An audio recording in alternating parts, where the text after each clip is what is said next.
నేను ఆశపడుతున్నా. నేను లెక్కేస్తే దగ్గరగా ఇది 60,000 దాకా వచ్చింది లెక్క. ఏదేమైనా సరే ఆయన కృప, ఆయన దీవులు నా మీద ఉన్నాయని నేను నమ్ముతున్నాను. దానికోసం మీరందరూ ప్రార్థన చేయండి. నేనైతే ధైర్యంగానే ఉన్నాను, ఆ దేవుడు కార్యం చేస్తాడని. మరి నమ్మదగిన వాడు, మాట ఇచ్చిన వాడు తప్పక దాన్ని నెరవేరుస్తాడు. కాబట్టి ఆ కార్యములు దేవుడు సఫలపరచగలుగును గాక. ఈ కొద్ది మాట ప్రభు దీవించిన గాక. మొదట యోహాను సువార్తలో నుండి ఒక మాట 2:17 చూసుకుందాము. 2:17 యోహాను సువార్తలో 2:17 చూసుకుందాము. మొదటి యోహాను ఈ మాటని మీరు ప్రతి ఒక్కరూ గమనించాలి. పిల్లలు బయటికి లోపలికి వచ్చినా వారిని పట్టించుకోవద్దు. దయచేసి ఇలా అలా కూర్చున్నారని వాళ్ళ వైపు చూడొద్దు. పెద్దవారు ఉన్న 2-3 నా వైపు చూడండి. ఒక్క 5 నిమిషాలు ఈ మాటలో చదువునానా. లోకము దాని ఆశ గతించిపోచున్నదేమో గాని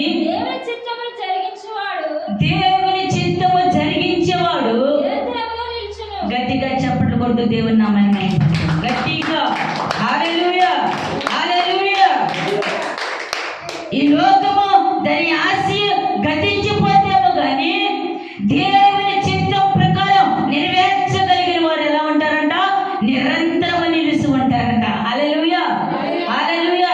భయపడవలసిన అవసరం ఏమీ లేదు. ఎందుకంటే మనం దేవుని మీద ఆధారం చేసుకుంటున్నాం కాబట్టి ఆయనే ముందండి నడిపించబడును గాక. నేను ఒకటే అంటాను, ఎవరితోనైనా ఆయన్ని నమ్ముకున్న వారు ఎవరైనా సరే, ఆయన్ని వెరిగి ఉన్న బిడ్డలు ఎవరైనా సరే నిరాశతో కులుగుపోవలసిన అవసరము లేదు. నీవెప్పుడైతే ఆయన మీద ఆధారపడి ఉంటావో ఆయన నిన్ను చెయ్యి పట్టుకుని నడిపించుదురుగా. ఈ లోకము నిరాశలు గతించిపోవచ్చు, కానీ దేవుని ప్రేమ నిరంతరము ఉంటుందంట. హల్లెలూయా. ఈ లోకాన్ని ప్రేమిస్తున్నావా? ఈ లోకములో ఉన్న వాటిని ప్రేమిస్తున్నావా? చూడండి, ఈ లోకసరం అయితే మనం చాలా లెక్కగా పరిగెత్తాలి.